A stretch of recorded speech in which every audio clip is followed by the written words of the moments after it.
Assalamualaikum warahmatullahi wabarakatuh. Jumpa kembali dengan Gus Win. Hari ini kita akan bahas beberapa kesalahan dalam penyusunan laporan keuangan perusahaan dagang. Jadi sebenarnya di dalam penyusunan laporan keuangan itu yang paling diperlukan adalah ketelitian.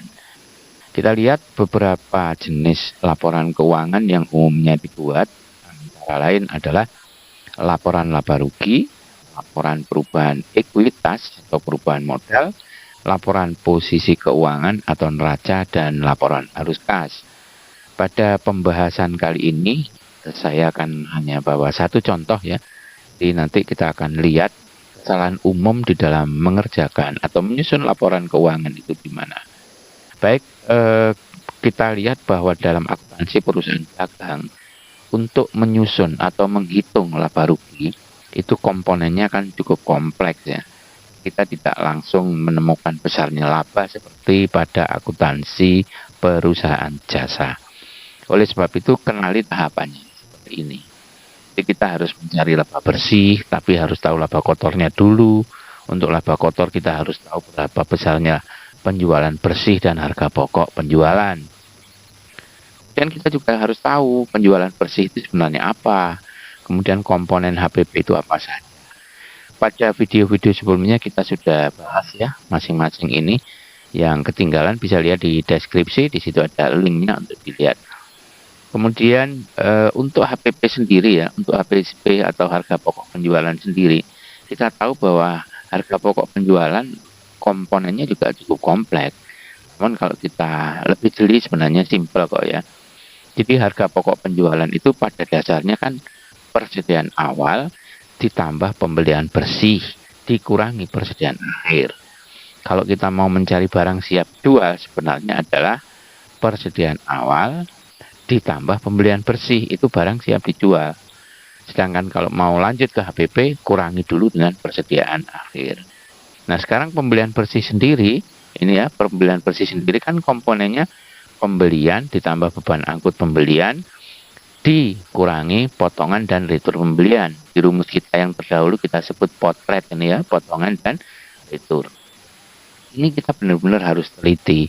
Kalau enggak, itu bisa terjadi perhitungan ganda.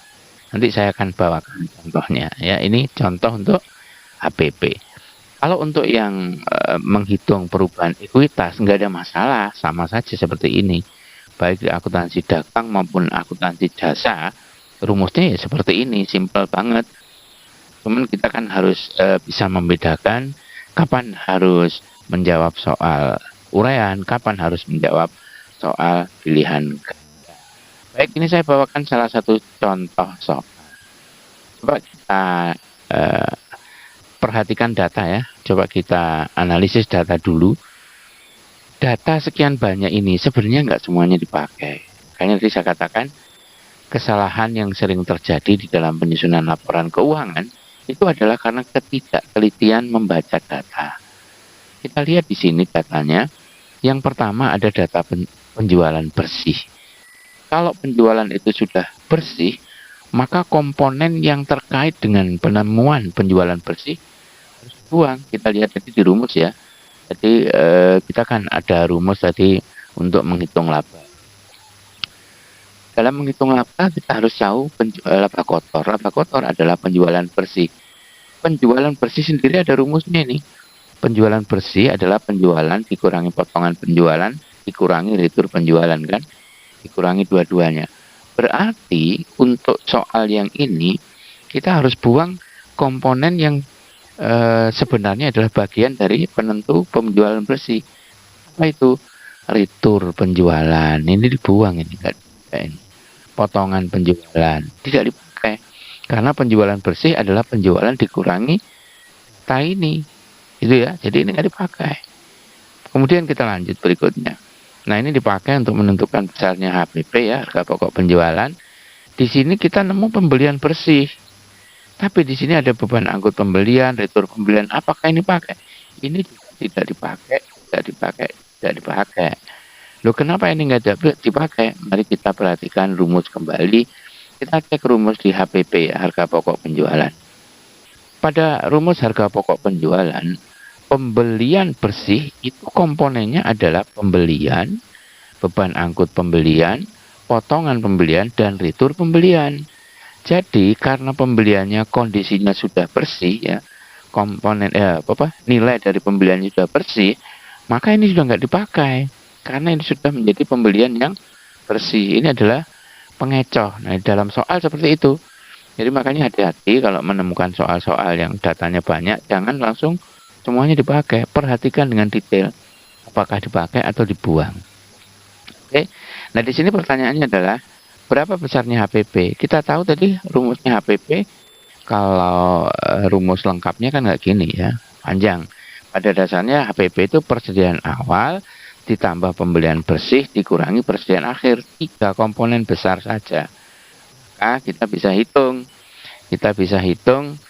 Di sini persediaan awalnya kan sekian, 14. Kemudian ditambah pembelian bersih dikurangi persediaan akhir. Jadilah jawabannya seperti ini. Simpel banget kan? Nah, sangat simpel ya. Masih ada rumus yang lebih simpel, lihat deskripsi tentang harga pokok penjualan atau lihat link di atas ini. Kemudian yang terakhir di sini laba kotor. Tadi kita tahu rumus laba kotor adalah penjualan bersih dikurangi HPP. Nah, ini penjualan bersihnya ada, HPP-nya udah ketemu. Langsung saja kita ketemukan jawabannya seperti ini. Jadi banyak sekali contoh-contoh soal yang seringkali data di dalamnya itu ada data pengecoh untuk HPP, kemudian ada data pengecoh untuk laba dan seterusnya. Oleh sebab itu, sebelum mengeksekusi atau menjawab soal, telitilah terlebih dahulu. Ini saya punya banyak soal. Ya, saya tayangkan satu, silahkan disimak kira-kira jawabannya apa. Silahkan tulis di kolom komentar. Nah, ini soalnya. Ya, ini ada contoh soal yang ditanya adalah berapa besarnya pembelian. Selamat mencoba, mudah-mudahan ini bermanfaat. Sampai ketemu di video-video yang lain. Assalamualaikum warahmatullahi wabarakatuh.